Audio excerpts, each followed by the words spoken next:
ये question number 42 मैं discuss करने जा रहा हूं, जिस क्वेश्चंस में दो इंडक्टर सीरीज में और पैरेलल में। अगर आप ये देखेंगे तो एनटीए ने इस बार क्या किया है कि वो अपना बदला लेने के लिए, क्योंकि उनकी बड़ी अपमान हुई थी इस बार और इससे पहले साल भी उनका अपमान हुआ था, इसलिए उन्होंने इरोडोप को उठा लिया। और इरोडोप में आप देखेंगे तो ये जो क्वेश्चंस है, ये क्वेश्चंस देखिए यहाँ पे इसके कॉन्सेप्ट को उन्होंने उठाया है। ये क्वेश्चंस के कॉन्सेप्ट यहाँ पे दो इंडक्टर पैरेलल में है ना, उसके कॉन्सेप्ट को उठाया है इन्होंने। तो हमारा कहने का मतलब ये है कि अगर इस बार आप देखेंगे तो एक दो क्वेश्चंस तो टफ थे, लेकिन जिसके बेस पे मैं ये नहीं कह सकता कि पूरी पेपर टफ थे। बट इस टफ पेपर को भी हम लोग कैसे इजीली बना सकते हैं, जो ये टफ है, इरोडोप की प्रॉब्लम है, इसको भी मैंने बड़े आसानी से बताया है। देखिए मैं यहाँ पे कह रहा हूं कि ये इंडक्टर है, दो सीरीज में है और इन ए और बी के बीच में पोटेंशियल डिफरेंस निकालनी है। तो आप कह सकते हो ना कि जो इंडक्टर के क्रॉस पोटेंशियल डिफरेंस होता है वो L D I by D T होता है। तो यहाँ पे तो पूरी की पूरी करंट इसी से जा रही है। तो इसलिए मैं यहाँ पे कह रहा हूं कि ए और बी के बीच में potential difference L D I by D T मैंने कहा। बट यहाँ पे जो करंट आई जा रही है वो दो भागों में बांट, मैंने इसमें कहा I1, इसमें कहा I2 और इनके क्रॉस पोटेंशियल डिफरेंस सेम होंगे। तो उस कॉन्सेप्ट के बेस पे मैं कह दिया कि इनके क्रॉस अगर पोटेंशियल डिफरेंस सेम होंगे तो करंट और इंडक्टर का प्रोडक्ट सेम होगा। और यहां से मैं कह सकता हूं कि L बराबर है दोनों, इसलिए इन दोनों में करंट बराबर जाएंगे और यहाँ का करंट का हाफ जाएगा।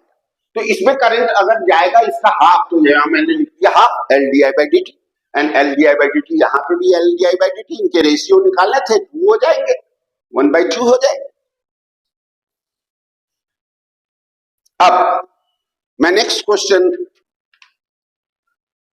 देखिए, नेक्स्ट क्वेश्चन, ये क्वेश्चन नंबर 4 है इस पेपर में, आप देख सकते हैं क्वेश्चन नंबर 4 जो एसएचएम पे बेस है और एसएचएम पे बेस प्रॉब्लम्स को एक लाइन में आप सॉल्व कर सकते थे।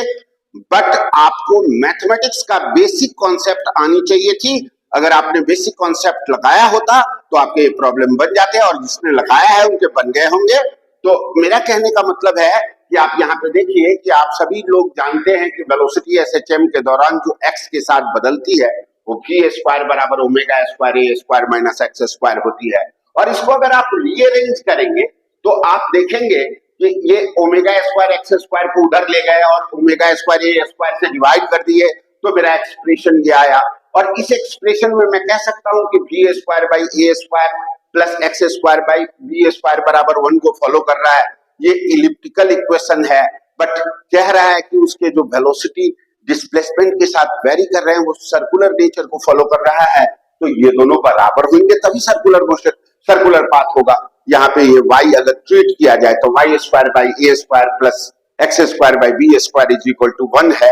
और अगर a और b बराबर हो जाएंगे, semi major and minor axis बराबर हो जाएंगे, तो पाथ इलिप्टिकल हो जाएगा। मैंने ये कंडीशन लगा दी और यहाँ से ओमेगा का वैल्यू 1 निकला और ओमेगा k बाई m होता है और k बाई m की वैल्यू ये पूछनी थी, तो k by m is 1 and so k is equal to N, options आपके दिए हुए थे k is equal to m।